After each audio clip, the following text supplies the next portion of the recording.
주님께서 공생의 사역을 시작할 때부터 지금까지 주님 주변에는 두 부류의 사람들이 몰려들었습니다.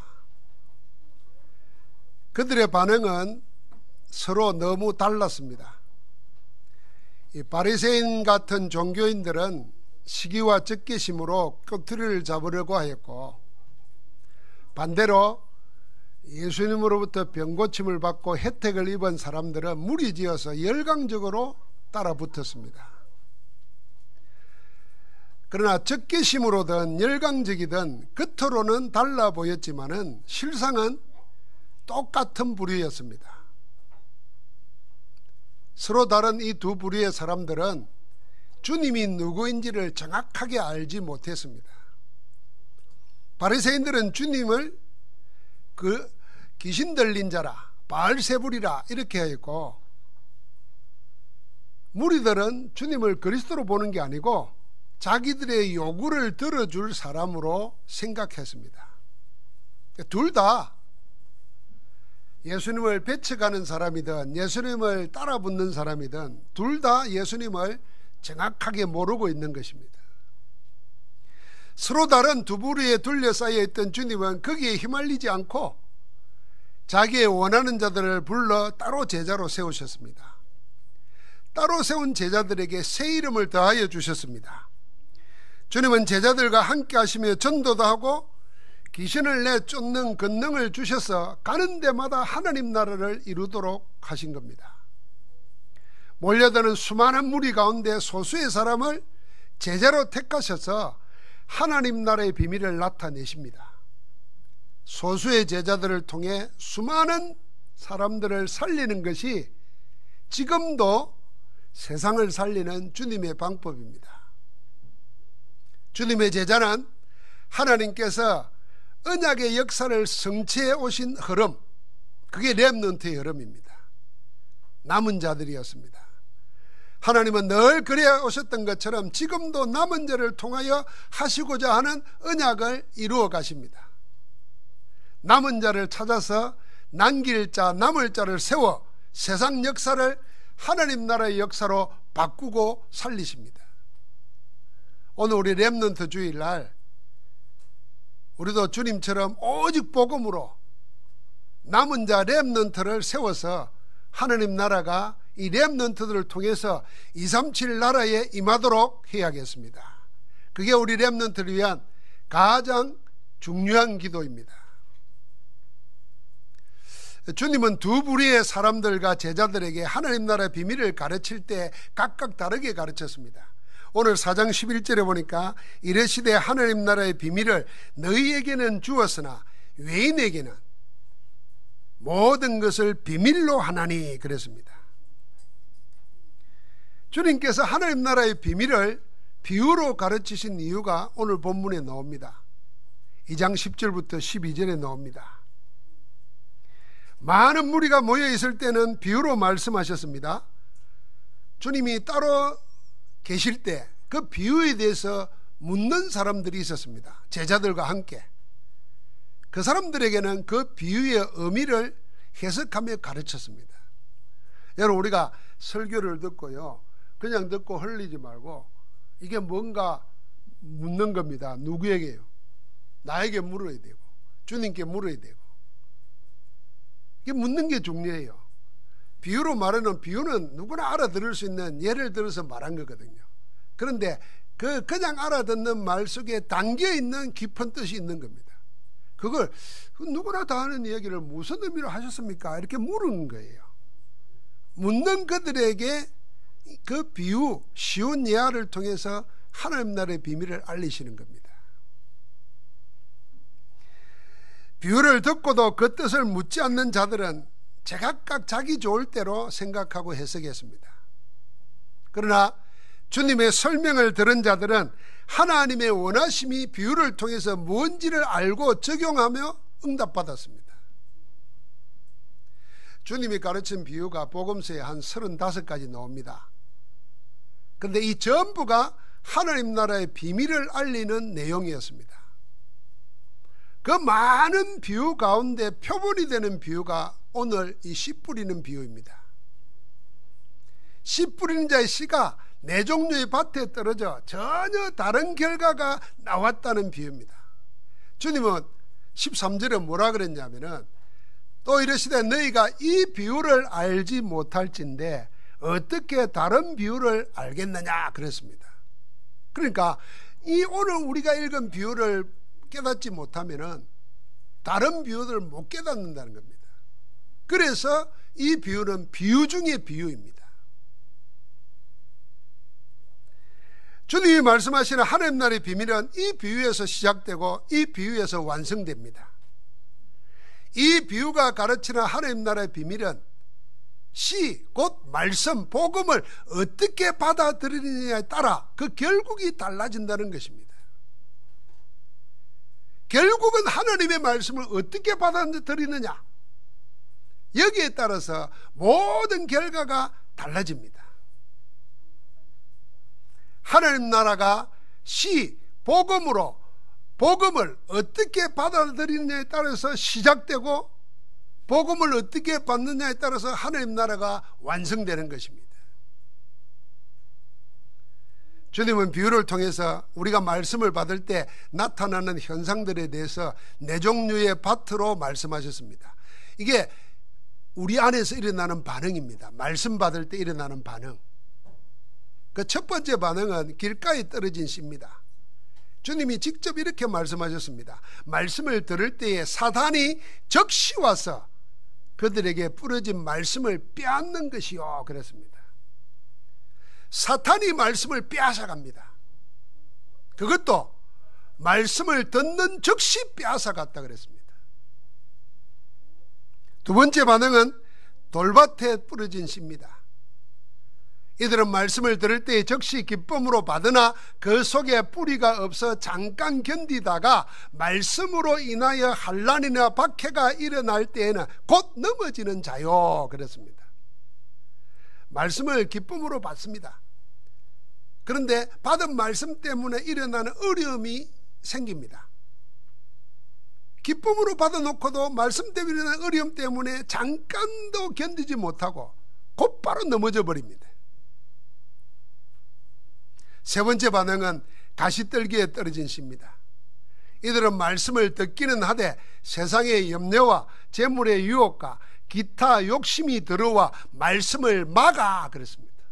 결실하지 못하게 되는 자요. 말씀을 듣기는 하지만은 다른 욕심이 들어와서 말씀이 열매 맺지 못하도록 막는다는 것입니다. 말씀이 막히는 거예요. 길가에 뿌려진 씨는 사탄이 말씀을 뺏어가는 거예요. 돌밭에 떨어진 씨는 말씀으로 인해서 생기는 것에 대해서 이게 다치는 겁니다. 막히는 거예요. 오늘 여기 보니까 욕심이 말씀을 열매 맺지 못하도록 또 막는다 그랬습니다. 우리 안에 일어나는 반응들입니다. 말씀과 함께. 나머지 네 번째 반응은 좋은 밭에 떨어져 결실을 맺는 씨입니다. 말씀을 듣고 받아서 30배, 60배, 100배의 결실을 맺는다 그랬습니다. 이 좋은 밭이 주님이 원하시는 심령이고 우리가 바라는 응답입니다. 주님께서 씨 뿌리는 비유를 비유 중에 비유로 말씀하신 이유는 우리 모두가 좋은 밭이 되어 주님이 주시는 많은 열매를 맺어 하나님의 기쁨이 되라는 것입니다. 길가와 돌짝밭과 가시떨기 밭이 아니라 좋은 밭이 되어서 하나님의 기쁨이 되라, 그 말씀하는 겁니다. 우리의 마음밭을, 우리의 영혼을 열매 맺는 좋은 밭으로 가꾸려면 세 종류 밭을 갈아엎어야 됩니다. 우리가 갈아엎어야 될 세 가지 마음밭이 있습니다. 우리가 하나님의 말씀을 들을 때에 우리 마음과 생각, 영혼에 일어나는 분명한 현상입니다. 주님이 직접 하신 말씀이니 틀림이 없습니다. 우리는 하나님의 말씀을 받을 때에 세 가지 영적 사실을 경계해야 합니다. 첫 번째 경계할 것은 말씀을 빼앗는 사단에게 당하지 말라는 것입니다. 사단이 우리에게서 말씀을 빼앗습니다. 그것도 즉시 빼앗습니다. 즉시 말씀을 빼앗는 사탄에게 당하지 말라. 이게 우리가 경계해야 될 내용입니다. 사람들이 설교를 듣고 메시지를 듣고도 기억이 안 난다, 뭔지도 모르겠다, 막 이런 게 있잖아요. 그럴 때 대부분 어떻게 생각하면 내가 머리가 안 좋구나, 아니면은 내가 나이가 들어서 기억력이 없구나, 뭐 이런저런 핑계를 댑니다. 그런데요, 하나님의 말씀 우리에게 열매 맺지 못하는 것이 기억력이나 머리 나빠서가 아니라 혹시 내가 사단에게 말씀을 빼앗기고 있지 않는가, 그걸 생각해야 됩니다. 이거는 정말 무시무시한 거잖아요. 하나님은 우리에게 100배의 결실을 맺기 위해서 복음을 주시고 말씀을 주시는데 그걸 사탄이 빼앗아서 갑니다. 나는 빼앗기는 줄도 모르고 자꾸 핑계대고 있단 말이에요. 사단이 우리에게서 하나님 나라가 임하지 못하게 하는 방법이 이겁니다. 우리의 건강이나 우리의 재산이나 우리의 자리를 빼앗는 것이 아니라 하나님의 말씀을 우리에게서 먼저 빼앗아 갑니다. 하나님의 말씀, 복음을 듣지 못하게 하고 들어도 언약으로 붙잡고 기도하지 못하게 빼앗습니다. 말씀이 없으면, 말씀이 없는 심령 속에는 하나님 나라가 이루어지지 않는다는 것을 사단이 더 분명히 알고 있습니다. 그래서 다른 것 이전에 여러분과 나에게서 뭘 빼앗아가냐? 복음의 메시지를, 말씀을 빼앗아갑니다. 그래서 바쁘다거나 기억력이 모자란다거나 이런 등등의 핑계대지 말고 말씀을 빼앗아가는 사단에게 당하지 않도록 자신을 살펴야 됩니다. 아니 뭐 시간 없었다 또는 뭐 기억이 없다 이런 사람들이요, 죽은 영감생일은 꼭 기억해요. 바쁘다는 사람들은요, 사람들이 보는 텔레비 드라마는 안 빠지고 봐요. 그 시간 놓치면 BOD 해가지고 보고 말이에요. 그 다 핑계입니다. 사탄에게 빼앗기는 거예요. 사단은 우리의 다른 것 이전에 가장 먼저 여러분과 나에게서 복음의 말씀을 빼앗습니다. 절대로 말씀을 빼앗는 사탄에게 당하지 말라. 할렐루야. 당하면 안 됩니다. 말씀을 받는데 뭐 적시 뺏어간다니까요. 두 번째 경계할 것은 말씀이 뿌리 내리지 못하게 하는 게 있습니다. 그것 때문에 말씀에 걸려 넘어집니다. 말씀에 걸려 넘어지지 말라는 것입니다. 씨가 땅에 떨어지면요, 먼저 뿌리부터 내리도록 땅은 씨를 품습니다. 거기서 싹이 나고 꽃이 피고 열매가 맺지 않습니까? 그러니까 뿌리가 없으면 아무것도 안 됩니다. 밭에 떨어진 씨가 돌에 막혀서 뿌리를 깊이 내리지 못합니다. 말씀이 돌에 막혀 뿌리를 깊게 내리지 못한다는 겁니다. 이 사람은 처음에는 말씀을 즉시 기쁨으로 받는다 그랬습니다. 이제는 기쁨으로 받은 말씀을 언약으로 품고 기도하고 먼저 뿌리 내리도록 해야 됩니다.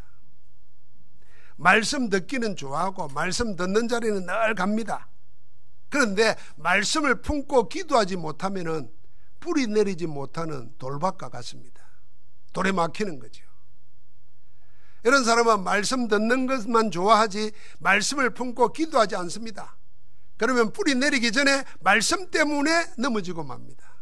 기쁨으로 받은 말씀 때문에 그 말씀에 내가 넘어진다니까요.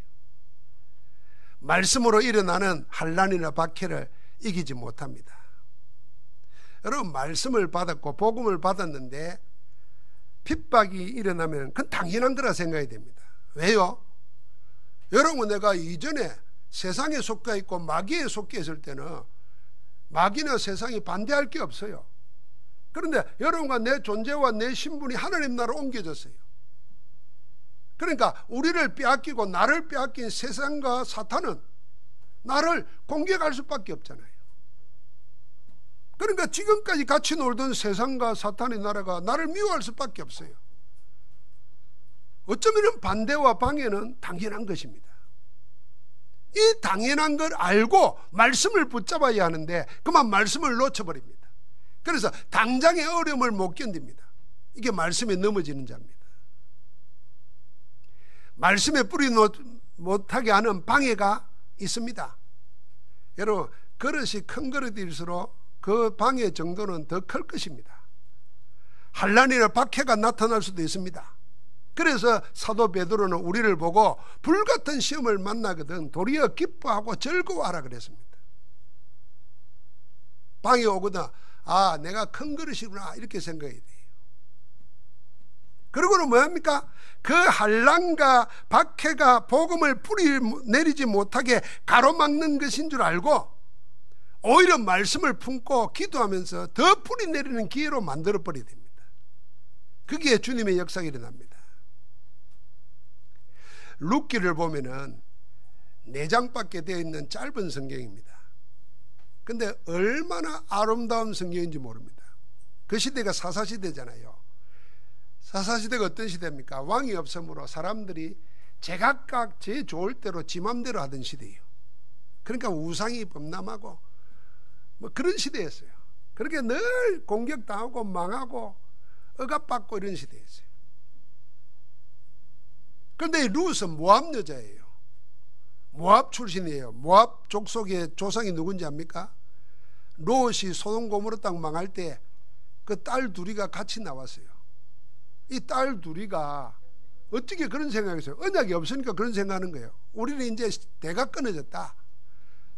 그래서 아버지에게 술을 먹이고 관계를 갖고 우리가 자손을 잇자 이럽니다. 그래서 놓은 족속이 모압 족속과 암몬 족속이에요. 그러니까 그 족속이 생긴 영적 뿌리는 정말 희한한 거잖아요. 그런데 그 후손이에요, 룻이. 그런데 전부 다 망한 집안에 사람들은 전부 다 그때 상황만 보는 거예요. 자, 경제가 어려우니까 경제가 풍성한 모압 땅으로 내려가자는 거예요. 내려가지고 나오미 남편 죽고 2아들 결혼했는데 2아들 죽어버렸어요. 3가부만 남았어요. 그러고 나니까 가나안 땅에 떠나온 가나안 땅에 좀 살게 됐다니까 다시 되돌아가자는 거예요. 전부 다 상황에 따라 맞추고 사는 거예요. 그 유일하게 모압 여자 룻이 상황을 보는 게 아니라 아무것도 볼 것 없는 3가부 있는 집안에 가부를 따라갑니다. 고향 떠나고 부모 떠나서 언약만 붙잡은 거예요. 그 언약을 붙잡아, 상황 안 보고 언약 붙잡았어요. 그랬더니 어떻게 됐습니까? 하나님이 그를 언약의 조상으로 우뚝 세우는데 다윗의 할머니가 되고 그 혈통으로 예수 그리스도가 육신으로 오십니다. 예수님의 족보에 나와 있는 아름다운 이름이에요. 그런 타고난 유전적인 저주도 재앙도 해방받았어요. 오늘의 상황도 다 이겼어요. 뭘로? 언약 가지고. 여러분, 우리에게 방해 일어날 때 그 상황 방해 힘들 겁니다. 그런 힘든 게 당연합니다. 그렇게 생각이 됩니다. 아, 내가 하나님 자녀 된 건 맞구나.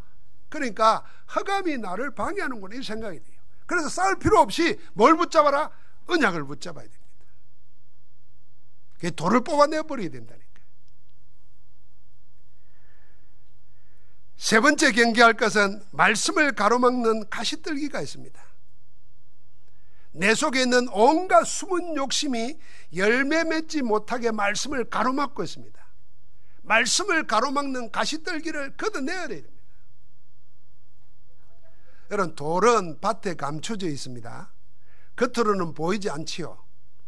말씀이 뿌리내지 못하게 막는 돌은 말씀으로 인하여 일어나는 환난이나 박해를 말합니다. 아니, 환난이나 박해는 눈에 보이지 않습니까? 그런데 환난이나 박해는 눈에 보이나 말씀을 막는 돌은 보이지 않습니다. 밭에 감춰져 있으니까요. 그래서 환난과 박해가 겉으로는 나타나 눈에 보이는 것 같지만 보이는 그것 때문에 말씀이 막히는 게 아닙니다. 환난과 박해 때문에. 오히려 박해 때문에 말씀의 역사는 더 크게 일어납니다. 성경의 역사가 그렇고 역사적으로 박해 때마다 더 큰 역사가 일어났잖아요. 그러면 말씀을 가로막는 숨은 돌은 뭡니까? 겉으로 드러난 환난 박해가 아니라 드러난 뒤에 감춰져 있는 두려움으로 오는 불신앙입니다. 일단 핍박 박해를 보고 내가 염려하고 두려움에 박히는 거예요. 그게 돌이에요. 그게 말씀을 가로막습니다. 말씀을 뿌리내리지 못하게 막는 것은 겉으로 드러나는 어려움이 아니라 그걸 두려워하고 있는, 염려하고 있는 내 불신앙입니다. 이 불신앙의 돌을 뽑아버리게 돼요. 그래야 말씀이 깊게 뿌리내리게 됩니다. 자, 이 돌과는 반대로 가시떨기는 눈에 보입니다. 가시떨기는 눈에 보이지만 말씀을 가로막는 세상의 염려와 재물의 유혹과 기타 욕심은 눈에 안 보입니다. 눈에 보이지 않는 온갖 욕심들이 말씀을 가로막는 가시떨기입니다. 눈에 보이지 않는 세상 염려, 재물의 유혹, 그리고 기타 욕심, 이거는요 전부 다 그 정체가 불분명합니다. 실체가 아닙니다. 허구일 가능성이 많습니다. 그렇지 않습니까? 세상 염려 학자들이 그러잖아요. 99%는 일어나지도 않은 일을 염려한다는 거예요. 아이고 어떻게 될까 어떻게 될까, 아직 일어나지도 않은 일을 끌어다가 염려한다는 거예요. 또 지나간 걸 염려하고 말, 이미 지나가 버렸는데. 그래서 거의 염려는 자기 속에 사로잡혀 있는 거예요. 그리고 인생의 참 기쁨과 즐거움의 행복은 소유에 많고 적음에 있는 게 아니라 얼마를 누리느냐 거기에 달려 있는데도 세상은 얼마나 가졌느냐에 따라서 소유에 집착하게 만들어서 그리로 몰아갑니다. 여러분, 코로나 일어나니까 가진 거 소용없다니까요. 저는 깊이 생각해서 우리나라 자영업자들 이 2달 만에 다 무너지더만요. 미국이요 2주 만에 경제가 4몇 %인가 떨어져 버렸어요. 다 허당합니다. 2달 석 달을 못 견디는 거예요. 왜요? 많이 가지고 소유가 전부라고 생각했던 건데 그걸 누릴 수 있는 영적 힘이 없는 겁니다. 그래서 세상은 그리 몰아가는 거예요. 그래서 세상의 염려, 물질의 유혹, 기타 욕심 이런 거는요 정체가 불분명하다니까요. 실체가 뭔지도 알 수가 없는 염려, 유혹, 그리고 이루 말할 수 없이 우리 속에서 쉴 새 없이 끊임없이 일어나는 육신적인 욕심들이 가시떨기가 되어서 우리에게 온갖 상처를 입힙니다. 그 가시떨기에 긁히고 찔려가지고 상처투성이에요. 이제는 없는 상처까지도 만들어내어서 말초적인 감정을 자극하는 가짜 힐링으로 위로를 받으려고 듭니다. 전부 가시떨기입니다. 여러분, 우리가 있다고 생각하는 상처, 그게 사실이라면 그 상처가 바로 말씀을 가로막고 있습니다. 그 상처가 하나님의 말씀으로 받지 못하게 합니다. 말씀을 들어도 말씀을 주신 하나님의 뜻은 생각하지 않고 무조건 자기 이익으로만 생각합니다. 자기만 찾아요. 말씀을 듣고도 자기에게 적용시키는 것이 아니라 다른 사람에게 적용시키고 자기는 편가되고 합리화시킵니다. 전부 다 상처예요. 여러분, 하나님 나라의 시작과 완성은 오늘 씨 뿌리는 밭의 비유를 통해서 하나님의 말씀을, 복음을 어떻게 받아들이느냐에 따라서 시작되고 완성됩니다. 그런데 가시떨기에 찔린 상처 가지고 말씀을 받으니 말씀에 위로받으려고 전부 다 하나님 뜻 찾지 않고 내게 끼워 맞추는 거예요. 그러다 보니까 성경에 나오잖아요. 자기 길을 만족시키는 서성을 많이 두고 듣고 싶은 소리만 듣는 거예요. 복 받아라, 잘 될 거다, 나을 거다, 그것만 쫓아다니는 거예요. 이 가시떨기에 막히는 겁니다. 말씀을 가로막는 가시떨기에 막히지 말라는 것입니다. 이 가시떨기에 입은 상처 다 걷어내 불살라 버려야 됩니다. 그러면 하나님의 말씀을 우리가 무엇으로 어떻게 받아야겠습니까? 하나님 나라는 말씀, 복음을 어떻게 받아들이느냐에 따라서 시작되고 완성된다 그랬습니다. 그래서 이걸 비유 중에 비유라고 그랬습니다. 전부 다 30배, 60배, 100배의 결실을 맺는 좋은 땅이 되려면 어떻게 해야 됩니까? 어떻게 말씀을 받아야 되겠습니까? 첫 번째로 같이 합시다. 말씀을 언약으로 받자. 하나님의 말씀을 언약으로 받아야 하나님 나라가 내게 이루어집니다. 우리가 말씀 메시지 이런 이유는 자꾸 설교라는 좀 오염된 이미지로 말씀 듣지 말라는 겁니다. 니 나한테 설교하나? 이런 소리는 뭡니까? 잔소리로 생각하거든. 설교는 잔소리가 아니고 하나님이 구원받은 여러분과 나에게 주시는 하나님의 계십니다. 그 말씀대로 하나님은 인도하시는 겁니다. 그러기 위해서 목사가 있는 겁니다. 그래서 목사는 기도하고 말씀 전하는 것에 전무하도록 그 절대 미션을 정해놨어요.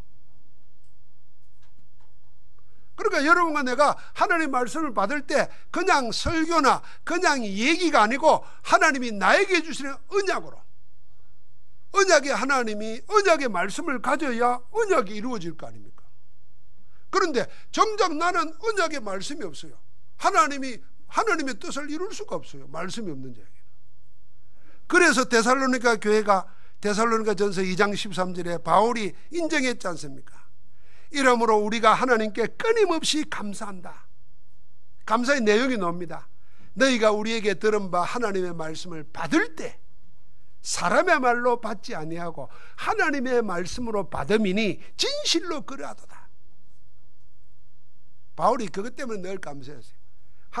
사람의 말로 안 받고 하나님의 말씀으로 받으니까. 그런데 그 다음에 이랬어요. 이 말씀이 또한 너희 믿는 자 가운데 역사하느니라. 여러분, 말씀의 역사가 내게 일어나야 됩니다. 이걸 어렵게 생각할 거 없이요, 여러분과 내가 반대로 한번 생각해 보세요. 누가 나보고 기분 나쁜 소리를 했다. 계속 생각나죠. 열불나죠. 이를 빡빡 갈죠. 내가 두고 보자 이런 거지 하죠. 그렇게 품으세요. 하나님의 말씀을. 그게 언약으로 받는 거예요. 오늘 이 씨 뿌리는 비유가 하나님 나라의 시작이고 완성입니다. 내가 말씀을 어떻게 받아야 되겠냐? 언약으로 받아야 됩니다. 기분 나쁜 소리 들으면 그거 안 잊어지고 막 잠도 안 오고 막 이가 갈리고 막 뭐 하려고 하잖아. 그렇게 반대로 말씀을 받아야 돼요. 두 번째입니다. 어떻게 말씀을 받으면 되겠습니까? 같이 합시다. 받은 말씀을 믿음으로 품으라. 말씀을 믿음으로 품어야 됩니다. 히브리서 4장 12절이 아니고 4장 2절에 보니까 이런 말씀이 있어요. 그들과 같이 우리도 복음 전함을 받은 자이나 그랬어요. 그러니까 그들이나 우리나 똑같이 말씀 들은 자라는 겁니다. 똑같이 말씀 들었는데 들은 바 그 말씀이 그들에게 유익이 되지 못한 것은, 자, 어떤 사람 말씀 듣고 유익을 얻고 공덕을 받는데 어떤 사람 똑같은 말씀 듣고도 아무 유익도 못 받고 공덕을 못 받아요. 이유가 뭐냐? 듣는 자가 믿음과 결부시키지 아니함이라 그랬어요. 말씀을 믿음과 연결시키지 못하니까 말씀이 내게 유익이 안 되는 거예요. 그래서 언약으로 품은 말씀을 어떻게 해요? 믿음으로 품어야 됩니다. 언약으로 받은 말씀을 믿어야 됩니다. 믿음으로 말씀을 품어야 돼요. 그럼 믿음으로 품으면요, 그게 신앙 고백이 돼요. 그래서 기도가 말씀 속에 기도가 나옵니다. 기도의 내용이 말씀이에요. 사단은 항상 상황을 붙잡게 하십니다. 내 주위에 일어나는 일들, 사건들을 붙잡고 거기에 푹 빠지게 만들어서 헤어나지 못하게 속입니다. 그러나 하나님은 항상 언약의 말씀을 주셔서 언약을 믿음으로 품는 자에게 응답해 주시는 줄 믿습니다. 마지막 세 번째는 그 말씀을 어떻게 해야 되겠습니까? 한번 같이 합시다. 받고 품은 말씀을 기도로 가꾸라. 기도로 가꾸어야 됩니다. 사도행전 1장 14절에 여자들과 제자들이 같이 모여서 뭐 했습니까? 더불어 마음을 같이하여 오로지 기도에 힘쓰더라. 사도행전 1장 3절 8절 말씀을 붙잡고 마가다락방에 모여가지고 마음을 같이해서 오로지 기도에 힘썼습니다. 말씀을 기도로 가꾸는 겁니다. 초대교회가 모일 때마다 뭐 했습니까? 사도행전 2장 42절에 그들이 사도의 가르침을 받아 하나님의 말씀을 언약으로 붙잡은 겁니다. 서로 교제하고 말씀으로 교제하는 겁니다. 성도들이 말씀 가지고 교제할 때 성령이 역사하는 겁니다. 여러분, 하나님의 성령이 연약한 내 육신에 역사하면 어떤 일이 생기겠습니까? 하나님의 성령이 지옥 같은 내 가정에 역사하면 어떤 일이 생기겠어요? 하나님의 성령이 사막 같고 강야 같은 직장의 경제생활 속에 역사하면 어떤 일이 생기겠습니까? 성령이 역사해야 됩니다. 하나님의 영이 아니면 악한 영이 우리를 사로잡고 속입니다. 성령이 역사할 때 흑암이 꺾이는 것이고 하나님 나라가 나타나는 거거든. 언제입니까? 성도가 말씀 받고 그것으로 교제하고 그것으로 떡을 떼고 그것으로 오로지 기도했습니다. 받은 말씀을 믿음으로 품고 기도로 가꿀 때 성령이 거기에 역사한 겁니다. 사랑하는 성도 여러분, 하나님의 말씀 복음의 열매를 30배, 60배, 100배로 맺는 사람은 모두 말씀 받는 태도가 달랐던 겁니다. 하나님의 말씀 복음을 언약으로 받고 믿음으로 품고 기도로 가꾸었습니다. 사랑하는 성도 여러분, 말씀을 빼앗는 사탄이 있음을 알고 복음을 사탄에게 빼앗기지 않아야 됩니다. 하나님의 말씀이 깊이 뿌리 내리지 못하게 하는 돌밭이 겉으로는 한란 박해처럼 보이지만 아닙니다. 그걸 두려워하는 염려, 불신앙이 내 속에 있기 때문입니다. 그게 막히지 않아야 됩니다. 돌을 걷어내버려야 돼요. 하나님의 말씀을 내가 가지고 온갖 세상 염려, 재물의 유혹, 기타 욕심의 가시떨기가 낸 상처가 정체도 불분명하고 사실은 허구인데 그게 나를 말씀을 가로막고 있습니다. 모두 다 100배의 결실을 맺는 좋은 밭을 만드는 축복이 있기를 주의 이름으로 축원합니다. 어떻게 하겠습니까? 여러분, 새를 쫓아내버려야 됩니다. 떨어진 씨를 곧바로 주워 먹는 새, 사탄을 쫓아가야 됩니다. 하나님의 말씀을 빼앗는 사탄을 그리스도 이름으로 제압해야 됩니다. 모든 은혜와 구원, 치유와 권능의 원천이 하나님의 말씀 복음 속에 있는데 그 복음을 나에게서 빼앗아가는 사탄을 그리스도 이름으로 꺾어버려야 됩니다.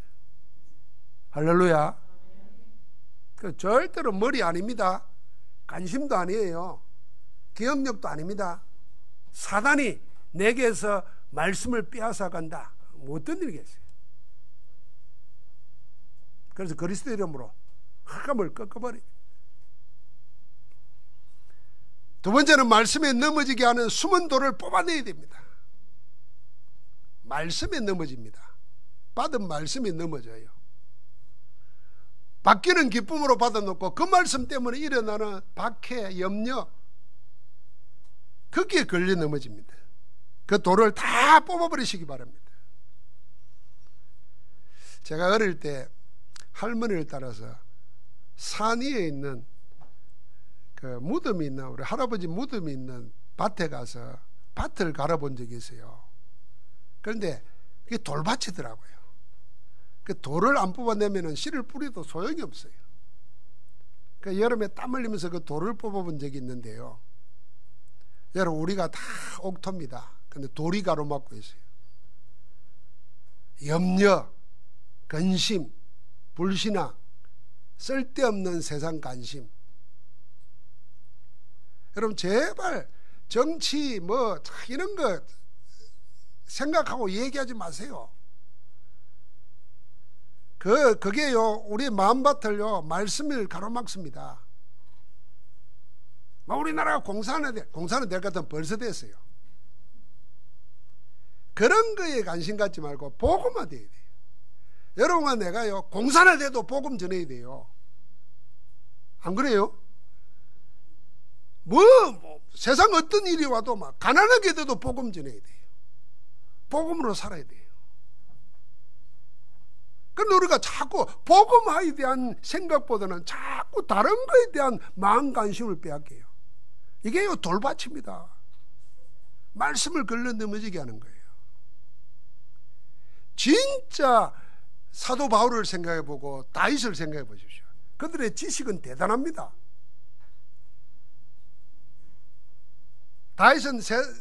다윗뿐만 아니라 바울은 세상의 모든 학문이 다 초등학문이라 그랬어요. 복음을 비하면 그건 다 가치 없는 거라 그랬어요. 그런데 오늘날 복음의 가치를 놓쳐버렸어요. 복음이 나를 가슴 뛰게 만들고 복음이 나를 막 익사이팅하게 만들어야 되는데 복음 앞에서는 가슴도 안 뛰고 냉랭해. 내 생명을 걸만한 게 복음인데 정치에 생명을 걸고 앉아있고 돈의 생명을 걸고 복음의 생명을 걸어야 됩니다.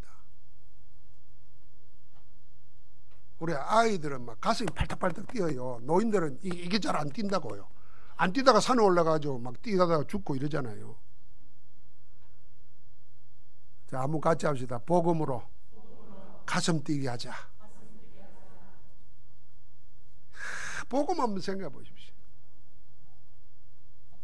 그러니까요, 이거 가시떨기, 마지막 세 번째 가시떨기 다 걷어내서 불살라 버려야 됩니다.